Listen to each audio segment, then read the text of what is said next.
Hey hi everyone, welcome back to my YouTube channel. तो आज का जो वीडियो है ये सिलेबस है SY BCom का सेमेस्टर 3 मैनेजमेंट अकाउंटिंग, जो कि बहुत ही इंपॉर्टेंट सब्जेक्ट है। और ये सब्जेक्ट है 100 मार्क्स का। ये इसमें कोई इंटरनल मार्क्स नहीं होते हैं BCom में, डायरेक्ट एक्सटर्नल होता है जो कैरी करता है 100 मार्क्स। तो इसी सिलेबस के बारे में मैंने यहाँ पे कुछ इसकी अपडेट डाली है, तो आप देखोगे इसकी अपडेट क्या है। जैसे कि आप यहाँ पे स्क्रीन पे देख सकते हो, पहला टॉपिक जो है वो इंट्रोडक्शन टू मैनेजमेंट अकाउंटिंग। उसके बाद सेकंड टॉपिक है ratio analysis and interpretation. Third है working capital management and fourth है कैपिटल बजटिंग। ओके, तो टोटल 4 चैप्टर्स हैं। अब उसी के बाद में हम आ जाते हैं चैप्टर नंबर 1, जो मैंने बोला इंट्रोडक्शन टू मैनेजमेंट अकाउंटिंग। जो ये मॉड्यूल है इसमें फर्स्ट दिया हुआ है इंट्रोडक्शन टू मैनेजमेंट अकाउंटिंग, मतलब मैनेजमेंट अकाउंटिंग के बारे में दिया है, जैसे कि उसका मीनिंग क्या है, फिर नेचर क्या है, स्कोप क्या है, फंक्शंस कौन से हैं उसमें, डिसीजन मेकिंग प्रोसेस क्या है, फाइनेंशियल अकाउंटिंग क्या है वर्सेस मैनेजमेंट अकाउंटिंग, दोनों में क्या डिस्टिंग्विश है वो।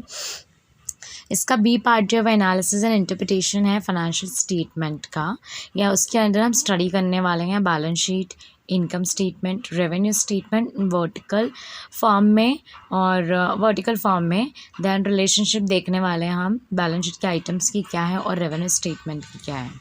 उसके बाद में यहाँ पे कुछ टूल्स हैं ऑफ एनालिसिस के, फाइनेंशियल स्टेटमेंट के, जैसे कि ट्रेंड एनालिसिस एक चैप्टर इसमें आ जाएगा।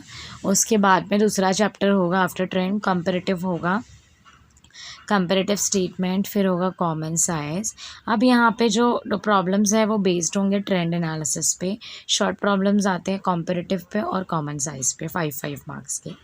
उसके बाद में आते हैं रेशियो एनालिसिस एंड इंटरप्रिटेशन। तो ये बेस्ड होता है vertical form of financial statement पे। इसमें हम इसका मीनिंग पढ़ने वाले हैं, कुछ क्लासिफिकेशन है इसके, ये क्लासीफाइड है। देन यहाँ पे कुछ पॉइंट चार्ट दिया हुआ है, उससे कुछ एडवांटेजेस हैं, फिर लिमिटेशंस हैं। जैसे कि पहला है बैलेंस शीट रेशोज़ हैं, उसमें करंट रेशो है, फिर लिक्विड रेशो है, फिर स्टॉक इन्वेंट्री रेशो है, कैपिटल रेशो है, उसके बाद में कैपिटल गियरिंग रेशो है, डेब्ट इक्विटी रेशो है। तो अलग अलग रेशो है। उसके बाद में सेकंड है रेवेन्यू स्टेटमेंट रेशो, उसमें ग्रॉस प्रॉफिट रेशो आ जाएगा। उसके बाद में एक्सपेंसेस रेशो है, ऑपरेटिंग रेशो, फिर नॉन प्रॉफिट रेशो है, उसके बाद में नॉन ऑपरेटिंग प्रॉफिट रेशो है, फिर स्टॉक टर्नओवर रेशो है, और लास्ट है कंबाइंड रेशो।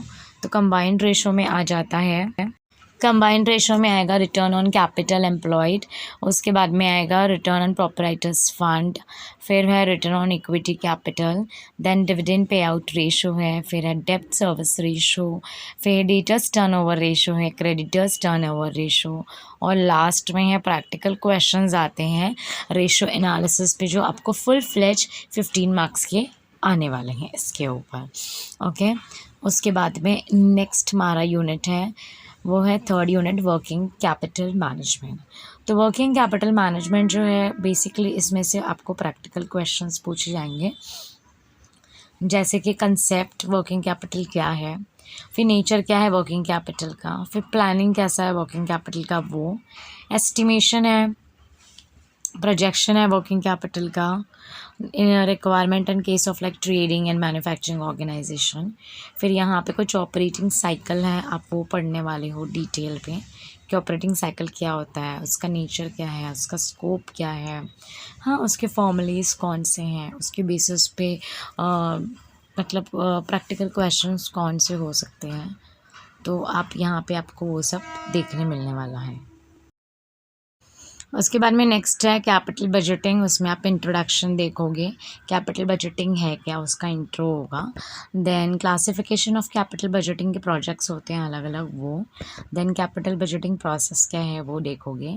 फिर कैपिटल बजटिंग के अलग अलग टेक्निक्स है, जैसे कि पे बैक पीरियड है, इस पर क्वेश्चन आता है, फिर अकाउंटिंग रेट ऑफ रिटर्न है, इस पर एक क्वेश्चन आता है, फिर नेट प्रेजेंट वैल्यू है, उस पर आपको एक क्वेश्चन पूछा जाता है, फिर प्रॉफिटेबिलिटी इंडेक्स के ऊपर एक क्वेश्चन होता है, फिर डिस्काउंटेड पे बैक पीरियड के ऊपर एक क्वेश्चन होता है ना। इसमें कैलकुलेशन ऑफ कैश फ्लो नहीं होता है, बाकी सभी कुछ होता है इसके अंदर।